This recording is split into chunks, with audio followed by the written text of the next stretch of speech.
Welcome to జై స్వరాజ్య వోల్ TV Hanumakonda. ప్రస్తుతం మనము దర్గా కాజీపేటలో ఉన్నాము. మనతో దర్గా కాజీపేట పీఠాధిపతి ఖుస్రు పాషా గారు మరియు ముస్లిం మత పెద్దలు ఎక్స్క్లూజివ్గా జై స్వరాజ్య వోల్ టీవీకి ప్రత్యేకంగా అందుబాటులో ఉన్నారు. ఇప్పుడు భారతదేశ వ్యాప్తంగా వక్ఫ్ బోర్డు అమెండ్మెంట్ బిల్ సంబంధించి అమెండ్మెంట్ బిల్ సంబంధించి వాడివేడిగా చర్చ అనేది అటు రాజ్యసభలో లోక్సభలో ఒక హాట్గా జరిగిన ఈ నేపథ్యంలో చివరికి వక్ఫ్ బోర్డ్ అమెండ్మెంట్ బిల్ అనేది పూర్తి స్థాయిలో అమలైంది. రాష్ట్రపతి ఆమోదం కూడా పొందింది. మరి వక్ఫ్ బోర్డు అమెండ్మెంట్ బిల్లు సంబంధించి మెజారిటీ ముస్లిం కమ్యూనిటీ దీన్ని పూర్తిగా వ్యతిరేకిస్తున్నారు. కొంతమంది పాజిటివ్గా దీన్ని ఆహ్వానిస్తూ ఉన్నారు. మరి దీనిపై స్పందించడానికి దర్గా కాజీపేట పీఠాధిపతి ఖుస్రు పాషా గారు ఉన్నారు. మరి వక్ఫ్ బోర్డు అమెండ్మెంట్ బిల్ సంబంధించి ఏ విధంగా రెస్పాండ్ అవుతారో అడిగి తెలుసుకుందాం. సో నమస్తే సార్. నమస్తే అండి. సో భారతదేశ వ్యాప్తంగా వక్ఫ్ బోర్డ్ అమెండ్మెంట్ బిల్ సంబంధించి వాడివేడిగా ఉంది. మెజారిటీ ముస్లిం కమ్యూనిటీ దీన్ని పూర్తి స్థాయిలో వ్యతిరేకిస్తూ ఉన్నారు. అంటే ముస్లిం కమ్యూనిటీకి వక్ఫ్ బోర్డ్ అమెండ్మెంట్ బిల్ సంబంధించి నష్టం ఏం జరిగింది, దీనివల్ల ముస్లిం కమ్యూనిటీ సంబంధించి వక్ఫ్ బోర్డులో ఏ విధంగా ఉంటే బాగుంటుందని చెప్పి నేను అనుకుంటున్నాను. పబ్లిక్ని మిస్గైడ్ చేస్తాండ్రు, బీదల కోసం చేసిందని. ఫస్ట్ ఆబ్జెక్ట్ ఆఫ్ వక్ఫ్ అని ఉర్దూలో మన్షే వక్ఫ్ అంటారు. ఎవరు మా పూర్వీకులు ఏ ఆస్తులు వాళ్ళు వక్ఫ్ చేశారో దానికి ఒక పని పెట్టారు. ఈ మస్జిద్కు వచ్చిన ఆదాయం ఈ ప్రాపర్టీని ఏ ఆదాయం వస్తుందో ఆ మస్జిద్కు పెట్టాలా, ఈ ప్రాపర్టీతో ఏ ఆదాయం వస్తుందో ఆ దర్గాకు పెట్టాలా, ఈ ప్రాపర్టీతో ఏ ఇన్కమ్ వస్తుందో ఆ ఆషుర్ఖానాకు పెట్టాలా. వీళ్ళు ఏం చేశారు, ఆబ్జెక్ట్ ఆఫ్ వక్ఫ్ అనేసి అలా తీసేశారు బీదల కోసం. ఎందుకు బీదల కోసం మైనారిటీస్ ఫైనాన్స్ కార్పొరేషన్ లేదా, ఎస్సీ బీసీలకి బడ్జెట్ కేటాయించలేరా, అట్లానే మైనారిటీస్ కేటాయించాలా. మా గుడిల భూమిలకి మా మస్జిదుల భూమిలకి దానికి ప్యూర్ సెక్షన్తో ఏం సంబంధం. ప్రతి దానికి ఆబ్జెక్ట్ ఆఫ్ వక్ఫ్ ఉంటుంది. ఇంకొకటి అందులో కొత్త బిల్ అవసరమే లేకుండే ఫస్ట్ అన్లా వేరే రిలీజియస్ వాళ్ళకు తీసుకొచ్చి వక్ఫ్ బోర్డులో కూర్చోబెడతారు. మళ్ళా మాకు వక్ఫ్ ట్రిబ్యునల్ ఉండే, హైకోర్టు ఉండే, సుప్రీంకోర్టు ఉండే, దానికి తీసి కలెక్టర్ చేతిలో అది ఇచ్చేశారు. 90% కేసెస్ రెవెన్యూ డిపార్ట్మెంట్ ప్లస్ వక్ఫ్ బోర్డులో నడుస్తుంది. ఆ అధికారం కలెక్టర్లో ఇచ్చేస్తే అది మాకు న్యాయం అలా దొరకది. మళ్ళీ దానికి కొంత మార్చారని విన్నాను. దానికి మళ్ళీ అపెలెంట్ అథారిటీ దగ్గర పోవచ్చున్నారు. మళ్ళీ లిమిటేషన్ యాక్ట్ కూడా అలా తీసుకొచ్చారు. లిమిటేషన్ యాక్ట్ ఎందుకంటే కొంతమంది 50 సంవత్సరాల నుంచి కబ్జాలు ఉంటారు, వక్ఫ్ ఆస్తి మీద కబ్జాలు ఉన్నారు, అది కేసెస్ నడుతుంది. లిమిటేషన్ ఏంటి, 10 years వరకు ఎవరు ఉంటే ఆ భూమి వాళ్ళదే, ఆ ప్లాట్ వాళ్ళదే. ఆ లిమిటేషన్ దీంట్లో తీసుకొస్తే అట్లా. దాని తర్వాత వేరే ఎన్నో కాకపోతే सोसाइटीज़ थे उसके अंदर, वो वक्फ बोर्ड से निकाल दिया. అది వక్ఫ్ బోర్డులో కలిసి తీసేశారు, దాన్ని వేరే చేశారు. అది ఎందుకు చేశారు, ఒక సొసైటీ పని చేస్తుంది, ఆ వేరే చేసి మళ్ళీ ఆ సొసైటీకి వాళ్ళు వక్ఫ్ అని చూపెడతాను, మీ దగ్గర డబ్బులు ఎక్కడి నుంచి వస్తుంది, దేనికి వాడతాను, దానికి ఒక పెద్దగా తీసుకెళ్తారు. అసలు మా పెద్దోళ్ళు ఏ భూమిలు ఏ ల్యాండ్స్ దేనికోసం వక్ఫ్ చేశారో దానికి వీళ్ళు సర్వనాశం చేసేశారు. సింపుల్ అంటాను. హాజీపేట దర్గా ఉంది, ఈ 4 ఎకరాల మీద ఏ ఆదాయం వస్తుందో పంట చేసుకొని అగ్రికల్చర్ చేసుకొని ఆదాయం తీసుకొని దర్గాకు సేవ చేయాలా, ఆ దర్గాకి ఖిద్మత్ చేయాలా, ఆడ మొత్తం దానికి యూజ్ చేయాలి. అట్లాంటి సేమ్ ఇండియా మొత్తం ప్రతి ఒక్క ఆస్తికి ఆబ్జెక్ట్ ఆఫ్ వక్ఫ్ ఇస్ దేర్, కానీ ఆబ్జెక్ట్ ఆఫ్ వక్ఫ్కి వాళ్ళు తీసేశారు. అట్లాంటి ఎన్నో మార్గాలు చేశారు. మీరు చెప్పండి, తిరుపతి దేవస్థానం ఉన్నది, షిరిడి సాయిబాబాది ఉంది, గురునానక్ది గోల్డెన్ టెంపుల్ ఉన్నది. ఎవరైనా మా ముస్లిం మైనారిటీకి అక్కడ జగ ఇస్తారా? ఇయ్యరు.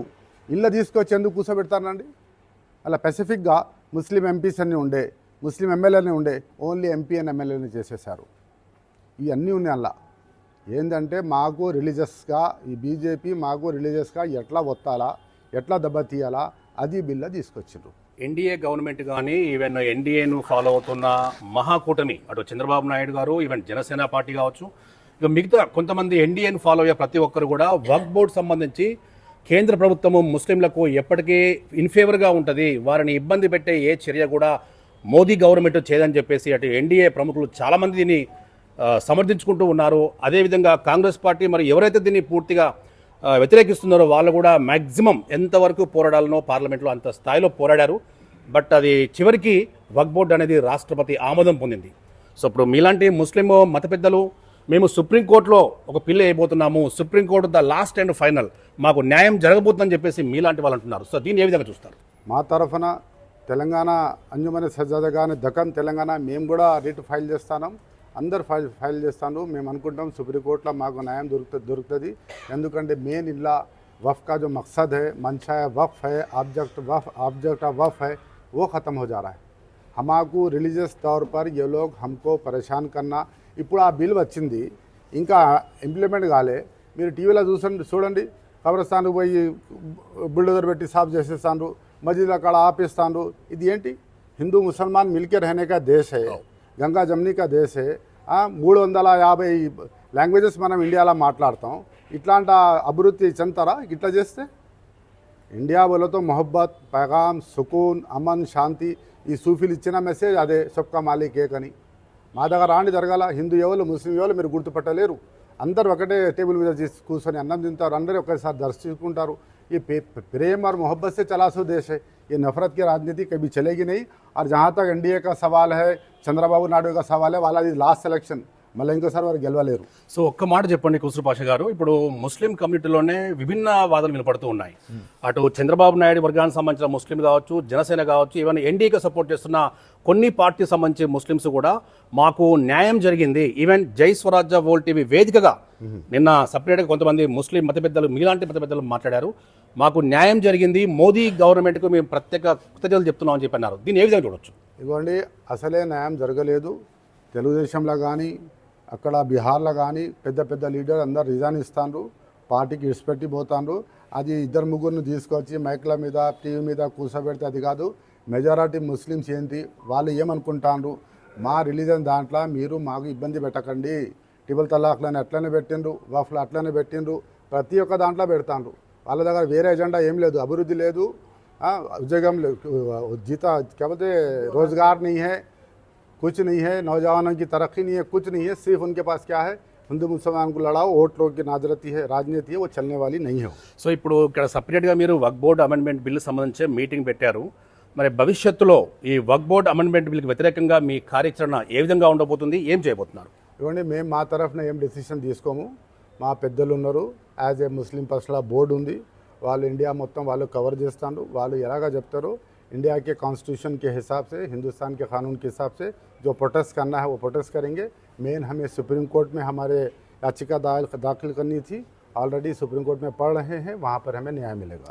ఇక్కడ లోక్సభలో రాజ్యసభలో బిల్లు సంబంధించి పాస్ అయింది, ఆమోదం కూడా, రాష్ట్రపతి రాజముద్ర కూడా వేయడం జరిగింది. మరి ద ఓన్లీ లాస్ట్ మతలబ్ సుప్రీంకోర్టులో మీకు న్యాయం జరుగుతుందని చెప్పి మీరు అనుకుంటున్నారా? అవును, बिल्कुल सुप्रीम कोर्ट में हमको न्याय मिलेगा, इंसाफ मिलेगा. क्योंकि सुप्रीम कोर्ट के अपेक्स कोर्ट पे गया है कोर्स.